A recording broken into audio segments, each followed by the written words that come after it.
शिवराय मित्रांनो, कसे आहात? तर आज आहे आमचा इंजिनिअरिंग मेकॅनिक्सचा पेपर आणि तो आहे फायनल पेपरमधला तिसरा पेपर. तर आज पेपर अवघड आहे जरा असं मला वाटतं. अभ्यास झाला आहे पण एवढं पण नाही झालं आहे का पेपर मी आउट ऑफ लिहू शकते. थोडंफार झालं आहे आणि चांगलं जाईलच अशी इच्छा ठेवते.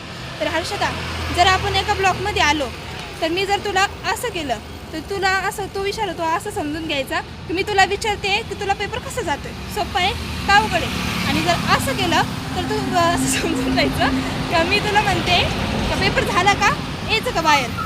3 तासाचा पेपर, एवढा वेळ कोण बसला तिथं. जर पेपर लवकर झाला तर आपण लवकर निघून येऊ, पुढच्या पेपरची तयारी लवकर करता येणार. पुढचा पेपर पण थेरी पेपर आहे त्याच्यामुळे. Okay done. चल भेटूया पेपर झाल्यानंतर. तोपर्यंत बाय. तर मित्रांनो, आमचा पेपर झालेला आहे आणि आता आम्ही चाललो आहे रूमवरती.